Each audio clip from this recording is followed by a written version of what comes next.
जिस समय अंतिम समय होता है जीव का,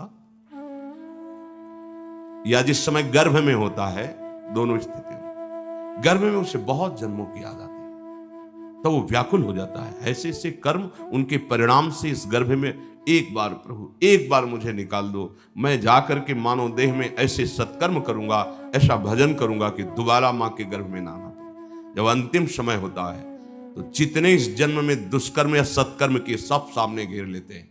बहुत जन्मों के कर्म संस्कार छा जाते हैं, और जो उसको योनि मिलनी होती है वही चित्त अटक जाता है। आगे बहुत सावधान, बहुत सावधान। कह रहे हरिराम व्यास जी, 14 लोकों में घूम कर, मेरी स्मृति इस समय जागृत, 14 लोकों में घूमा हूं, हर जगह सुख भोग की लालसा में हरि का विस्मरण ही होता रहा। हरि का स्मरण कब होता है अखंड? जब लौकिक सुखों की, भोगों की चाह खत्म हो जाती है। होगी कैसे? भगवान नाम जप से। हरि का विस्मरण कब होता है? जब किसी भी भोग में महत्व करके भोग रहे होगे, उस समय हरि, और अगर हरि स्मरण है तो उसमें सुख नहीं मिल सकता, क्योंकि सत्य प्रकाश तुम्हारे साथ है। इसीलिए बड़े भाग्यशाली जन हैं जो रात दिन नाम का पहरा बैठा लिए। रात दिन नाम, उठे बैठे, चले फिरे, खाए पिए, सब क्रियाएं हो रही, और भगवत स्मरण परायण, बड़े महत भाग्यशाली। ये जो लोग कहते हैं ना, नाम में रुचि नहीं हो रही, नाम चल नहीं रहा, भाई सिद्ध तो नहीं हो गए ना।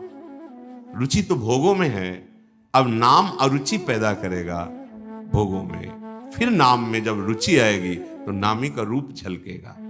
धैर्य पूर्वक जपिए।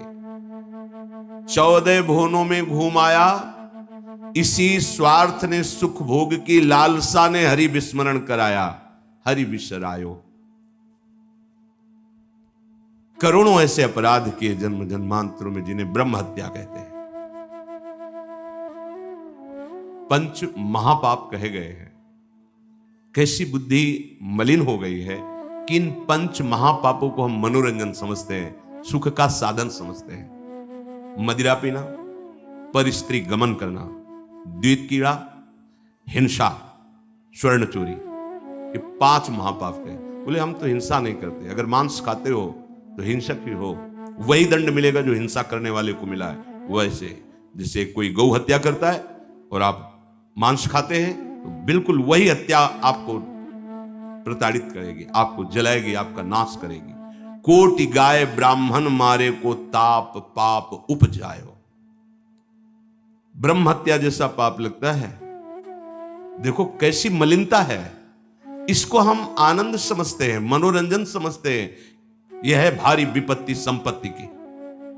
बहुत बहुत सावधान। यह ऐसा धुआं उठा है कलिकाल का, मलिनता का, कि पापाचरण में रति है। जैसे निष्ठावान धर्मात्मा पुरुष धर्म से विचलित नहीं हो सकता, ऐसे ही हम अधर्म निष्ठा वाले बन रहे हैं। स्वागत में तो मदिरा ही प्रधान हो रही। कैसा कैसा बुद्धि काम नहीं कर रही। कैसे मंगल होगा, कैसे सुख होगा, जिसे शास्त्र के रचयिता भगवान स्वयं श्री कृष्ण द्वैपायन व्यास देव जी वो कह रहे हैं। ये पंच महापाप है, ये ब्रह्म हत्या के समान है। कैसा कैसा मनोरंजन।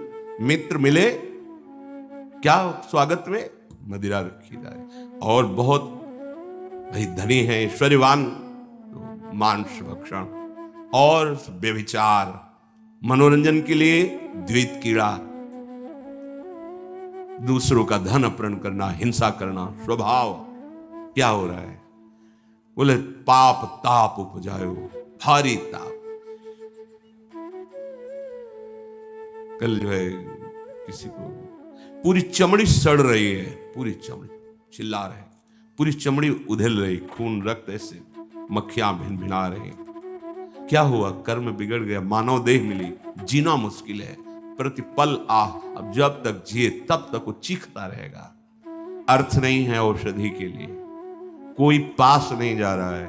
कैसे आप समझो, जब कर्म अपना दंड देना प्रारंभ करेगा तो कोई तुम्हारी रक्षा नहीं कर पाएगा। बात समझो।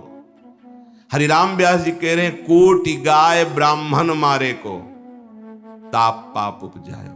आप देश विदेश घूम रहे, आप मांस भक्षण कर रहे हैं, क्या आपको ये जानकारी है कि विधर्मियों ने तलवार की